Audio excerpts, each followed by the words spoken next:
Welcome back to Minnesota Live. It's time for another edition of Park Picks, where we introduce you to different parks across the state. So last week, we went to Carly State Park in Wabasha County and talked about their gorgeous bluebell flowers. And this week, we're heading to St. Louis County to check out the Soudan Underground Mine as part of Lake Vermillion State Park. It's undergone extensive renovations and is soon to be open for the public for underground tours for the first time in 6 years. And joining us today over Zoom with more on the mine is the interpretive supervisor, Andrea Doerr. Andrea, thanks for joining us.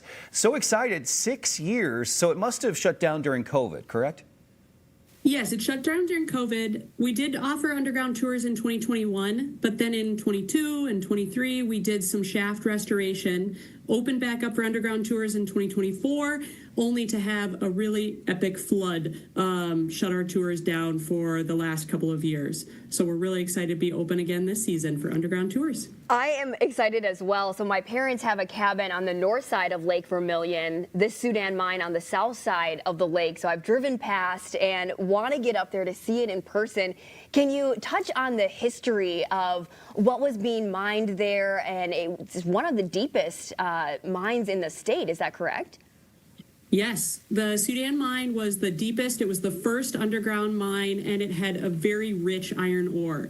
And while humans have been using this land for thousands of years, the iron mining at Soudan started in 1882 and operated for 80 years until it closed in 1962.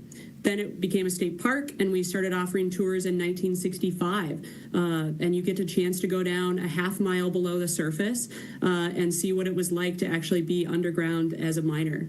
What was that like reopening it? Was there a lot of work that had to be done? I mean, 6 years of basically, for the most part, being untouched had to be a lot of work to get it reopened.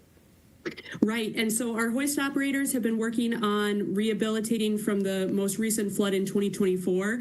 They've had to rebuild all of the electrical components that are down underground. We have an underground locomotive, and they had to clean and remove all of the floodwaters, rebuild the pumping systems that are normally operating, and then also just remove any of the debris that had built up during the flood. Wow, quite the process. And we see there's lights down there, electrical. Can you give us more of an understanding of how long the tour is? We see kids, young folks, old folks joining in, wearing hard hats. It must be just something, just taking a step back in time in history. It really is. It's truly unique, such a unique experience. And so, yeah, the tours, we start every hour between Memorial Day weekend and the end of September and into the weekends of October. And people come for 90 minutes of a tour. And so what you do is you get outfitted with your hard hat, you get expectations, and then you get to ride on the hoist or in the cage. They hoist you down on the through the shaft, and then you get to go on a train underground to where the last mining was happening in 1962. What is one of those amazing fun facts that you just love to tell people that they're shocked at? Because this tour is going to explain what it was used for, why it shut down in 62, but there's got to be something there that people are like, wait, I didn't know. Are there bats? Are there, are we? There are bats, yes. A lot, 90% of our bat population was wiped out by white nose syndrome around 2016 and 2017, but there still are bats.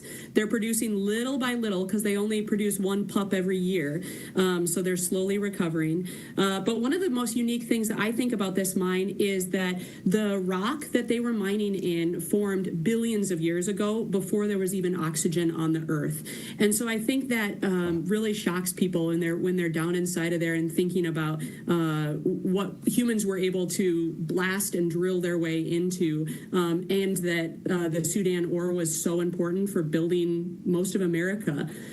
So I think there's many, many fun facts. When you said pick one, I thought, oh no, there's so many. But talk about a unique way for the kids, especially like a field trip outing where you're learning about history in such a special way. Give us an idea of the temperature change when we're down there. And I'm thinking maybe our ears would pop going below ground like that. Yeah. So the cage ride is obviously like kind of a sometimes scary because you're going into a little dark box, but ears pop a little. You're comfortable and safe inside there. You can see people in there right now. And then when you're down below, it's always 51 degrees, and there's clean air that's circulating down from all of the different open pits that were left over on the surface, and so you're breathing the same air that you breathe on the surface when you're below ground. That's great. 51 degrees all the time. My wife and I can live down there and not fight about the thermostat. We're actually, you might save marriages in that underground mine. Right. Yeah. Minimal mosquitoes. Yeah, and it's great to come on a really hot summer day, but still bring a jacket. Now, let me ask you this. Lake Vermillion State Park, obviously this is just one of the many attractions you guys have. What's another favorite part of the state park that you love? Yeah, I mean the rest of the surface. So we've got the larger, it's 4,500 acres, and so there's hiking trails. We have campgrounds. We have a new OHV campground that's opening on the state recreation area that's just across the highway this summer. And just in general, the Lake Vermillion is such a draw for water recreation, and people are coming through this area to be able to experience either being on Lake Vermillion or even many of the other lakes that are up here. Well, I can't wait to come. Kristen's parents live up there, so they have a cabin. So I'm coming with my family. Yeah, So let's go. Let's book it. I need to find a friend with a cabin, and I did. So There you go. Yeah, you need plenty of days up here to enjoy it. Yeah. Perfect. As far as cabins or other places to stay around the area, if you're going to make a weekend out of it, do you have any recommendations there, Andrea? Yeah, if there's things that are already booked up at our park, we do have camper cabins, and we have, like I said, the campground, and we have even a cabin that folks can reserve on an island that's about a 1-mile boat ride from the boat landing at our park. People also stay in Soudan at the Vermillion Park Inn, which actually used to be the old mine hospital back in the day, and then variety of other accommodations in Tower and Ely as well. Excellent. Yeah. Or Thanks. stay with us in a little A-frame.